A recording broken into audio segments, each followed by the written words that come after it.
Isang magandang araw sa ating lahat. Ngayon ay tatalakayin ko ang patungkol sa Philippine cultural system. So first, let us define what is intangible culture and tangible culture. Okay.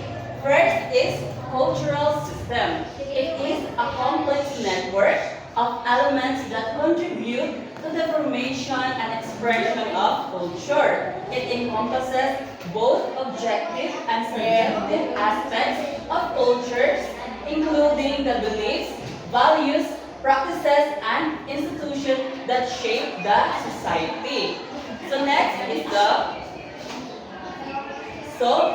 Here is an introduction for Philippine cultural system. So I read first. The Philippines is innately rich in culture. However, the nation has been suffering with the disease that is an absence of a strong sovereign national culture.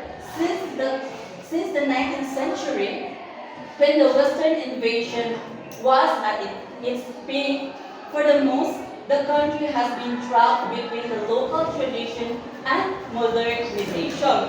So, nung pagsakop sa atin ng mga banyaga, specifically the Spaniards and Americans, we are trapped to choose between modernization and local tradition. Sapagkat may mga kulturang nais pa natin palaganapin. Ngunit dahil sa pagbabago ng panahon, ito'y naaapektuhan at na-influensyahan ng modernization. Kung kaya, the local tradition has been affected by the modernization culture.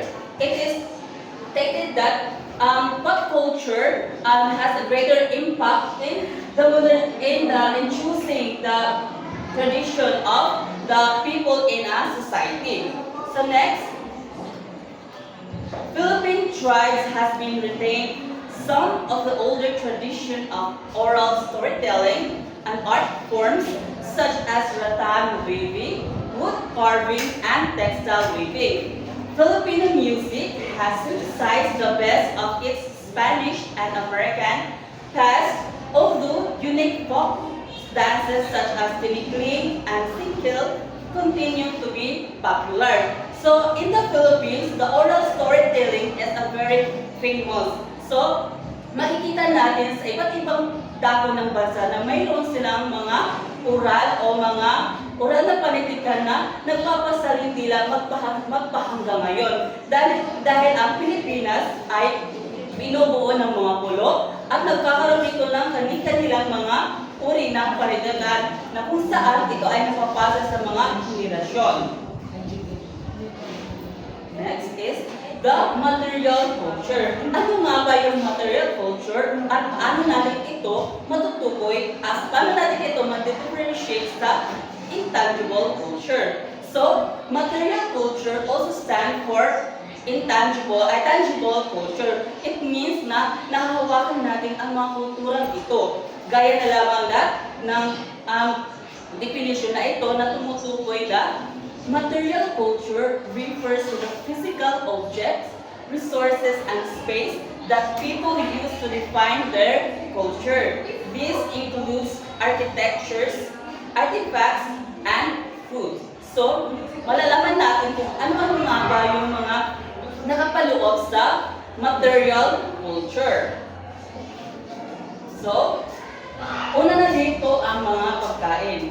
Kilala ang Pilipinas sa kanilang unique food na kung saan ay tuwing handaan o may selebrasyon, dito ay nag-showcase tayo ng iba't ibang mga pagkain ng pagkain na kung saan sa ating lugar lamang makikita. Kagaya na lamang ng lechon, adobo, kare-kare, at saka yung noodle fight, at saka yung halo-halo na kung saan tayo lamang mga Pilipino ang gumagawa nito. Dahil naman sa globalization, yung halo-halo ay hindi lamang na-introduce dito sa Pilipinas, kundi na-introduce na rin sa ibang mundo. Dahil sa paglipat-lipat ng mga taong Pilipino, dahil na rin sa pamumuhay, ay dulot nito ay nagkakaroon ng pag-introduce ng mga pagkain sa iba't ibang layo ng mundo o sa ibang bansa. At ang pangalawa naman ay ang good things. ito ay isang kabilang siya sa material culture or tangible culture. Isa natin ito ay yung barong at saya at saka yung mga indigenous na mga kasuotan na kung saan ay preserve at saka pinapahalagan sapagkat ito ang ating refleksyon ng kultura kung saan tayo nanggaling. Gaya na lamang ng cultural at moral, gaya na lamang sa mga indigenous na kung saan ito ay nagpapakita ng pagkakakilanlan. They are the native people of the Philippines. So, sila ay pinangangalagaan ng ating gobyerno o ng pamahalaan upang mapagpatuloy pa nila ang kanilang mga gawin at tradisyon. Okay, binibining Avila, sa tingin ko ay mayroon kang saloobin. Maaari mo bang isalaysay ang inyong mga ideya patungkol sa clothing sa ating bansa, specifically sa inyo sa Marihata, ay sa San Agustin? Ano ang mga natataning, yung mga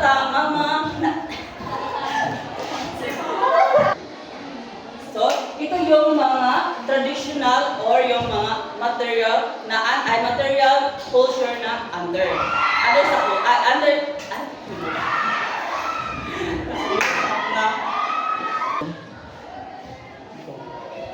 So, ang susunod naman ay ang architecture. Ang mga architectures ng ating bansa ay naapektuhan ito ang influence of the Spaniards. Halimbawa na dito ay yung Puay Church na isang influensya ng isang Baroque period na kung saan nakuha ang kanyang disenyo. At yung sa Bahay na Bato naman, ito ay isang traditional na arkitektura na makikita sa Bataan. At yung Bahay Tulogan naman ay makikita sa Mindanao sa matahanan ng Muslim na kung saan ito'y pinaniniwalaan na tahanan ng mga may mataas na katungkulan sa isang nayon. Sila yung mga sultan o mga dato na kung saan maaari nila itong gawing nabuluwagan, ang pagtitipon sa kanilang mga seremonya at maaari din itong maging pahingahan ng kanyang mga asawa at ng kanyang mga kamag-anak at sa kanyang mga anak. Sinasabi din na ang bahay tulugan, dito daw ginagawa yung mga pagtitipon ng mga pinuno, mga matataas yung katungkulan sa kanilang pamahalaan. So, dadako naman tayo sa transportasyon. Sa makikita ninyo dito, ito yung mga nakaugalian at saka mga tradisyonal na transportasyon sa Pilipinas. Lalong-lalo na yung hindi pa gaano lumaganap ang teknolohiya o mga makabagong makinarya.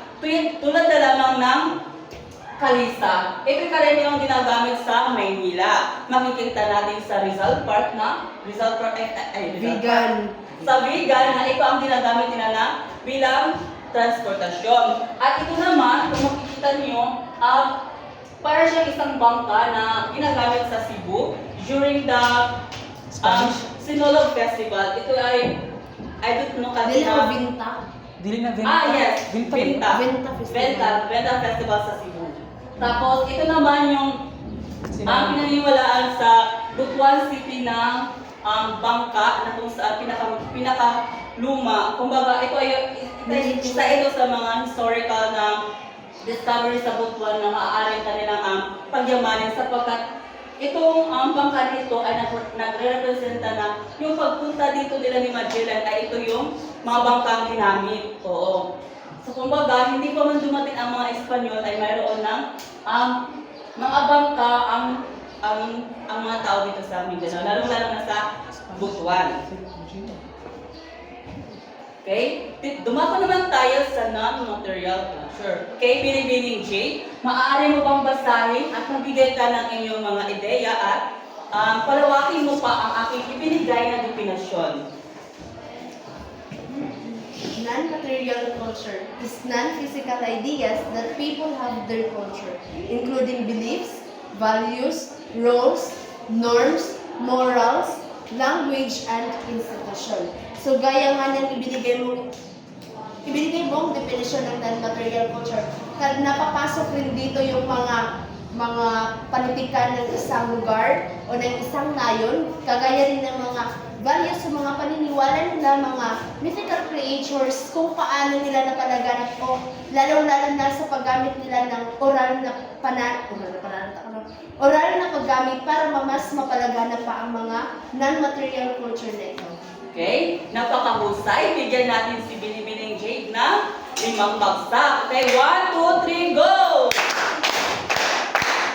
Okay. Tama yung sinabi niya. Nabibilang sa non-material culture yung mga ating mga paniniwala, kaugalian, yung pagmamano, ating pagsasabi ng po at opo ay isang halimbawa ng non-material culture. Kasi sinasabi dito na non-physical ideas that people have their culture, including beliefs, values, rules, norms, morals, language, and institution. So, dito na umiikot yung non-material culture.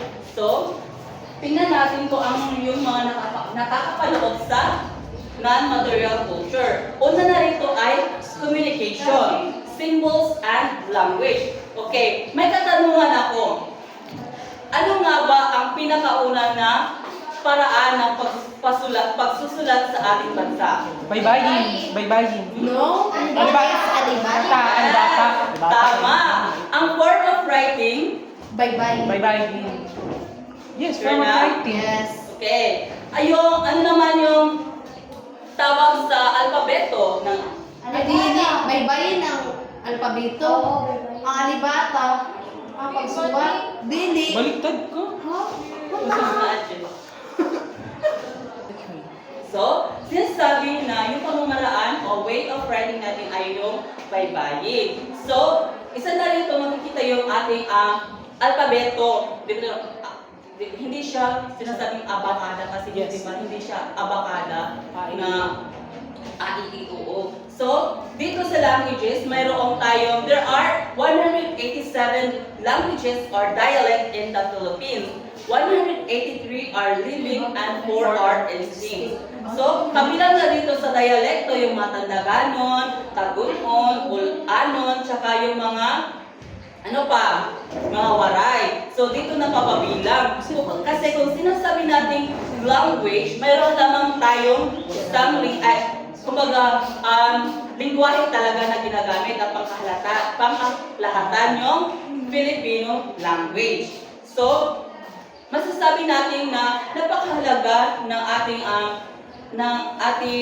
non-material culture kasi dito nahuhubog yung ating pagkakakilanlan. Yung mga pamamaraan nito na kung saan ay nakakatulong sa ating pagkakakilanlan.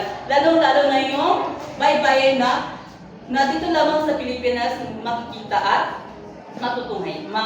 Dito lamang sa Pilipinas na makikita. So, pangalawa naman ay ang behavioral. Dito na pumapasok yung beliefs. So, the manner of behaving or acting, it is the actions usually measured by commonly accepted standards. So, dito na ang pumapasok yung pagsasamba natin sa ating pagsasamba sa mga paniniwala natin. Gaya na lamang dito, isang tribo na nagkakaroon ng ritual o sayaw o isang sayaw na kung saan ito'y nagpapakita ng kanilang nakaugalian na kultura sa isang nayon o sa isang pangkat etniko. Sapagkat dito, nagpapakita kung gaano